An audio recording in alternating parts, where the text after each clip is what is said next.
Good morning, everybody. Welcome to a Southern Granny. So glad to see you today in my kitchen.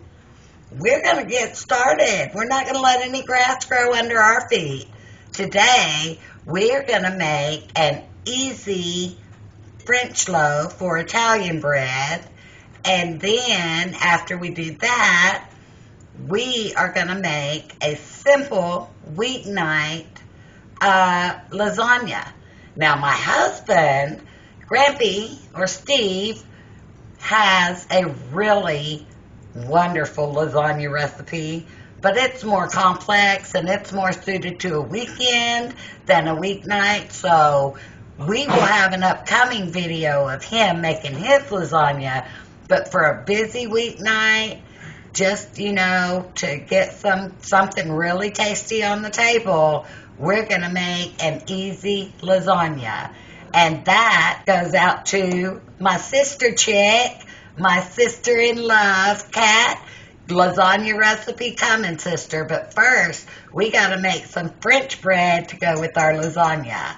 So, I'm going to gather all of our ingredients, and I'll meet you back. By the way, everyone, this is Miss Betty Jean. We love Miss Betty Jean. She is the workhorse of my kitchen. You're going to see a lot of her. I hand kneaded the dough in my Hot Pocket video. So if you do not have a mixer, a stand mixer, go ahead and go back and watch that ham and cheese Hot Pocket to learn how we are going to work the dough. But today, we're going to make it easy, and we're going to go ahead and use Miss Betty Jean. So I'll meet you back here as soon as I have all of our ingredients ready. Okay, my lovelies. So I've gathered my ingredients. I have 1 cup of warm tap water. This is about the temperature. Well, it's 110 degrees if you have a thermometer to measure it with. But if you would like to just run it from your sink like I do, it's about how you would make a baby's bath or a baby's bottle. Not cold, not hot, just right, just warm. Okay, this is 1 cup that I'm going to just pour right into Miss Betty Jean. And then I'm going to add 2 tablespoons of granulated white sugar. And I'm going to take my little whisk and I'm going to mix this up until the sugar has dissolved and it just looks like clear water in our bowl.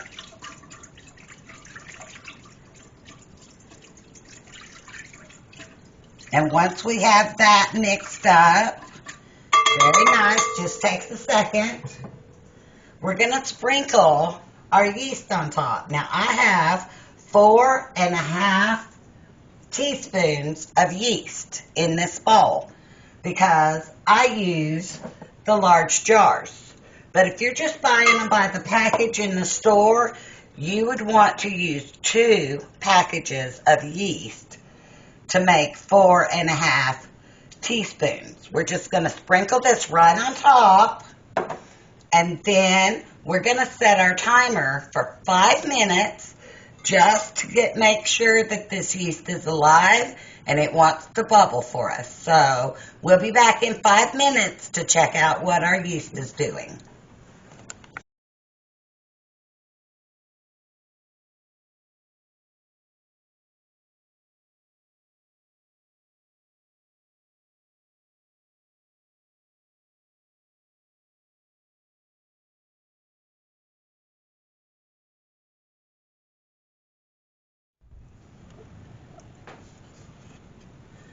Okay, guys, I'm going to add 2 tablespoons of oil. Now, I like to use olive oil anytime that I'm making bread. You can use any kind of oil you want, but this just adds a little bit of extra health benefits to us where we might not always get them another way. It just makes this bread taste so good, and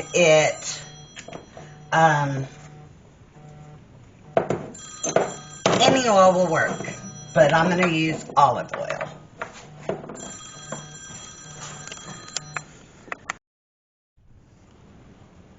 Okay, so I've added my 2 tablespoons of olive oil.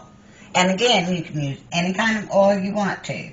The next thing we're going to do is I have 3 cups of flour in here. And we're going to put 1.5 of those into our mixer. And I just like to kind of put them over the top of it. But we want to go ahead and do half of our flour now, and we will add half of our flour in later. So I've just got a spoon, as you can see, kind of digging it out until I've got, about half. It doesn't have to be perfect. So, and then we are going to add 1.5 teaspoons of salt. I just used your iodized regular old salt. Use any kind of salt you want to. But I'm going to put in 1.5 teaspoons. Now, salt has a tendency to kill your yeast. So I like to just lay mine gently on top of my flour and let that flour be a barrier until we can get it mixed.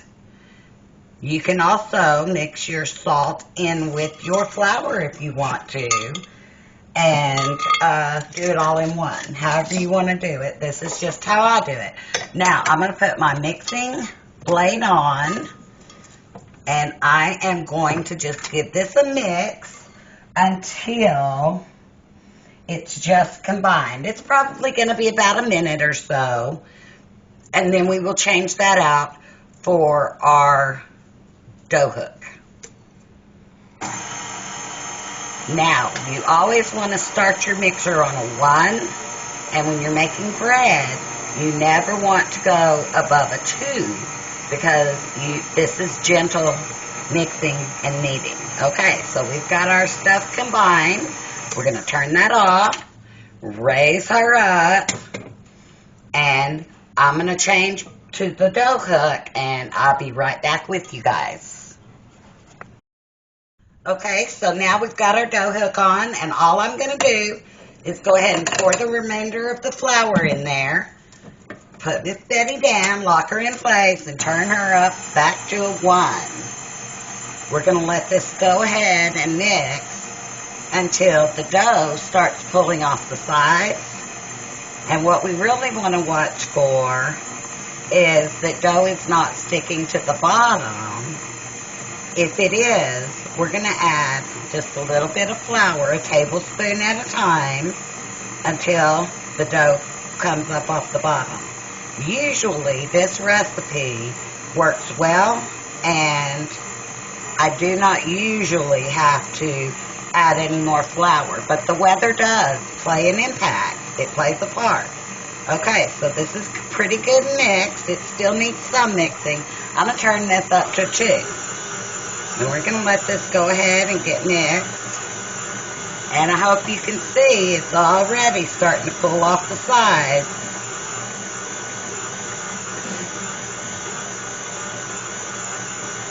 Right now, this is called a shaggy dough. It's not falling up yet. It's just mixing. But once we get all that flour incorporated in there, then it will start pulling into a ball.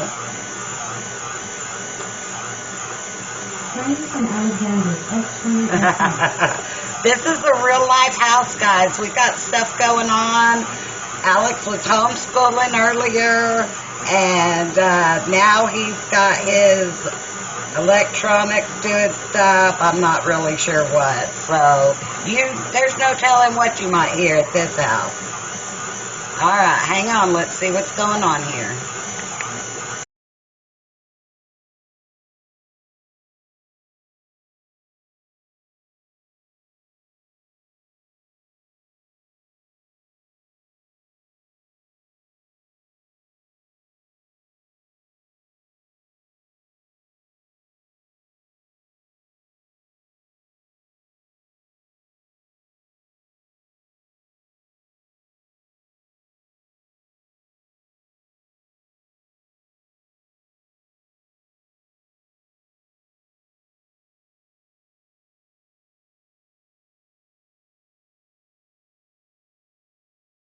Okay, guys, so we got this out of our mixer, and we're just going to give this a little hand knead on a lightly floured board.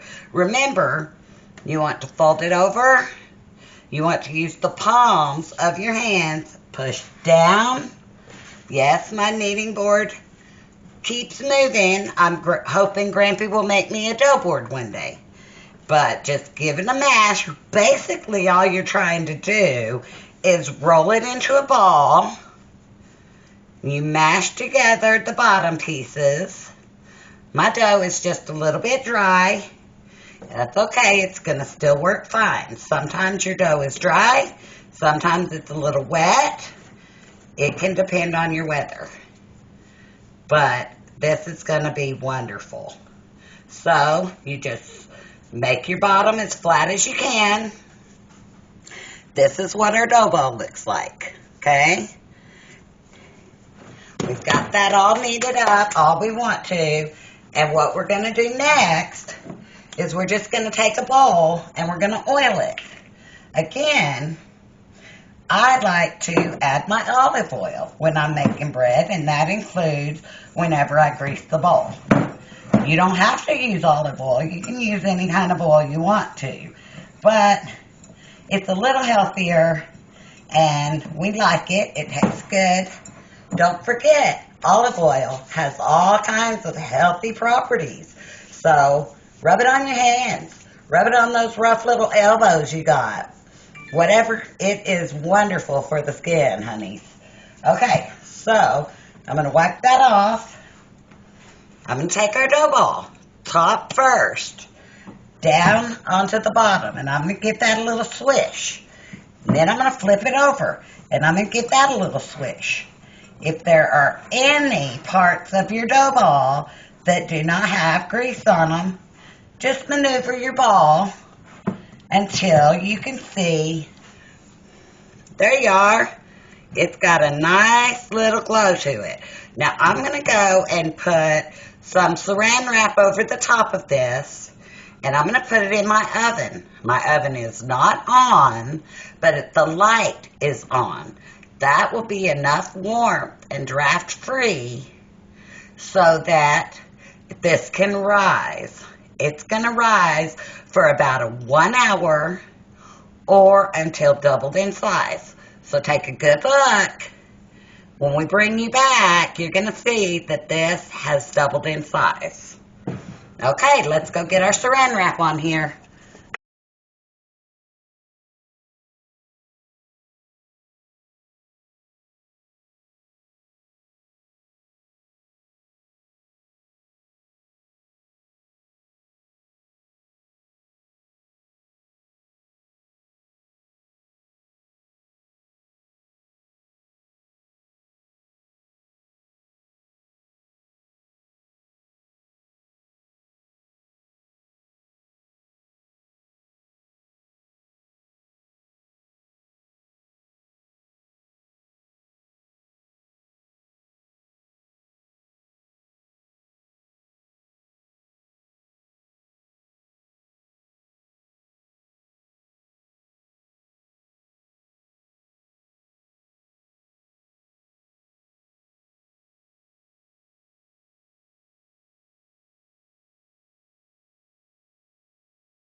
Well, look here, my lovelies. We've had another rise. Our second rise is good. So what we're going to do, we're going to take our plastic wrap off. We're going to punch this down.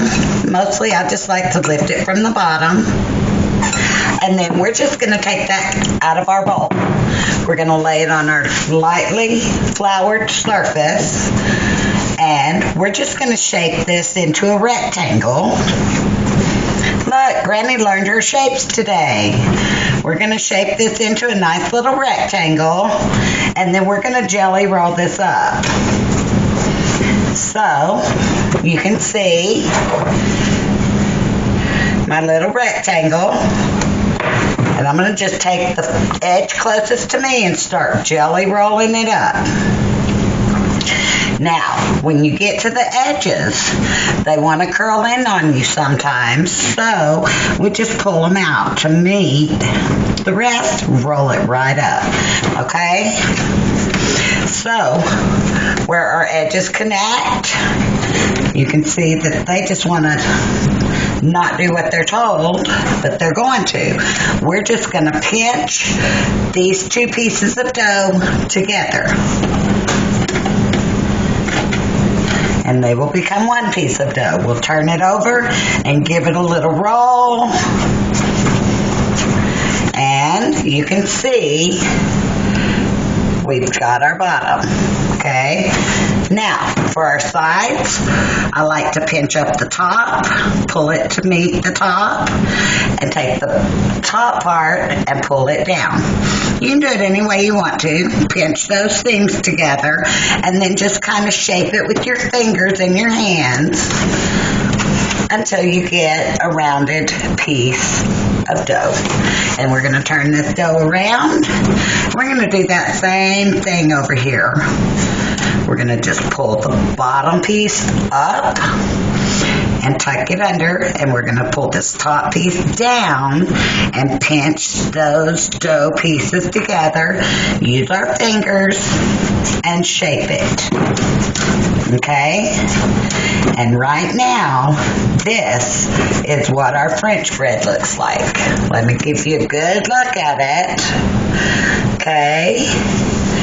We've got our pieces tucked under, and we've got our bottom seam closed. Now, what we're going to do is we're going to take our pan. Just a cookie sheet is what I use. I like to put my parchment paper on here, but if you don't have parchment paper, that's fine. Just go ahead and give this a nice spray with cooking oil or a light greasing, and that'll work the same way. Also, I like to take my cornmeal and give it a nice little sprinkle, because that adds just a little bit of crunch to the bottom. It gives it a really unique flavor. And it's just yummy, y'all. Try it if you want to. So we will lay our dough on our pan. This is what we've got so far, okay? And we're just going to take our plastic wrap and we're going to lay it on top. We don't necessarily want a tight cover on this. We want it to be able to rise, okay?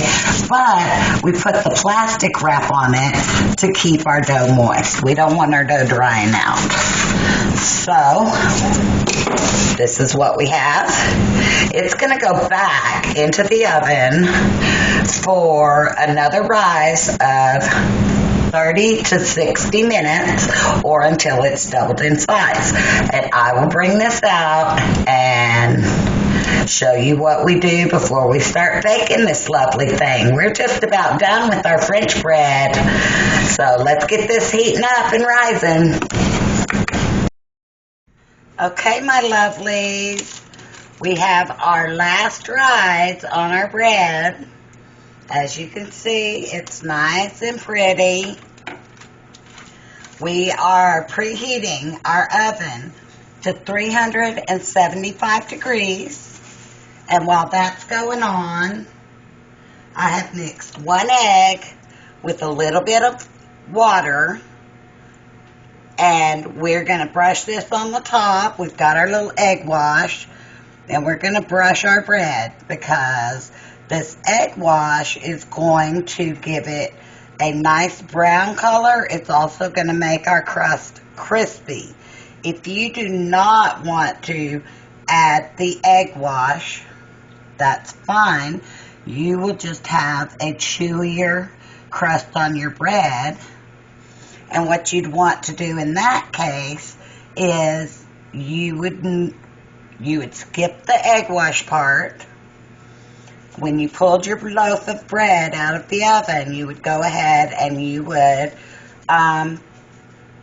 coat it with butter. And you would let that butter soften that top and it will be more chewy, but we prefer ours to have the nice crunch and the nice coloring. So I go ahead and give mine a nice egg wash.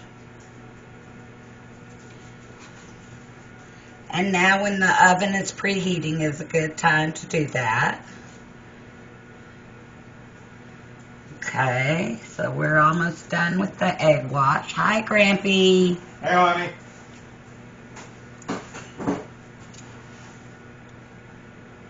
Get all the pieces on the top and the sides.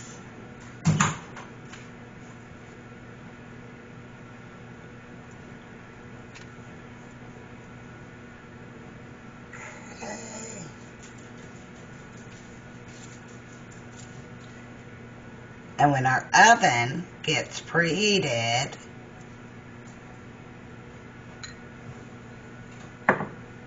what we're going to do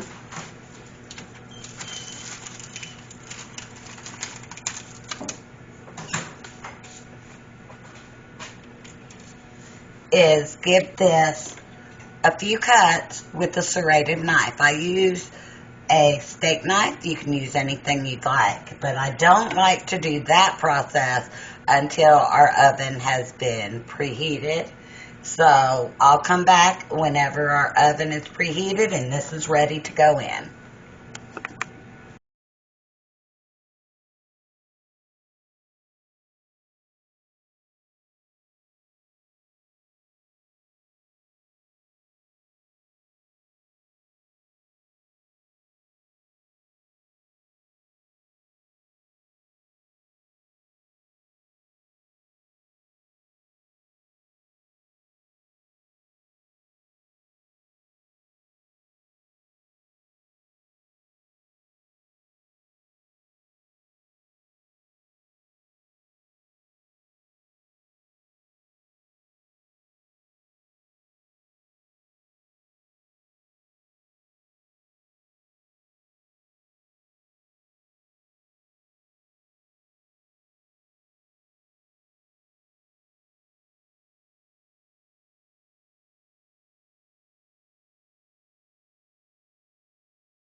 Oh, will you look at this? Oh my goodness, honeys. I wish you could smell this. This whole house is covered in the smell of fresh baked bread. Oh, yum. Please try this. You want to try this. Okay, so what you want to do, it's all nice and brown. Give it a thump. Listen for the hollow sound. I like to flip mine over to the bottom. Give it a thump. Listen for the hollow sound. Wonderful. That's what we want. So now I'm just going to move this bread off of our parchment paper and onto a wooden tray with a cooling rack on top of it. And we're going to just let this set back here and cool. When it gets completely cool, then I will cover it with just a regular old dishcloth, and it will set and be ready for cutting and for eating tonight with supper. Yay, guys, yay! Together, we have successfully completed an easy French bread. So, I hope you enjoyed that. Hope you'll give it a try. Oh, the smell is amazing, guys. And it's best not to cut into fresh hot bread, despite what we've been taught. I know, it's hard, and everybody wants to have a little bit of butter on their fresh, hot bread from the oven. But if you can, we're going to just let this sit. And then when you cool it to room temperature, it will be easier to cut and it should stay intact. So congratulations. Wonderful to have you guys here making easy French bread with me. And we will see you very soon because I'm going to get Kat's lasagna recipe out later today. So, you guys, I love you. We're so glad that you joined us today. And don't you ever forget, there's always a seat at Granny's table.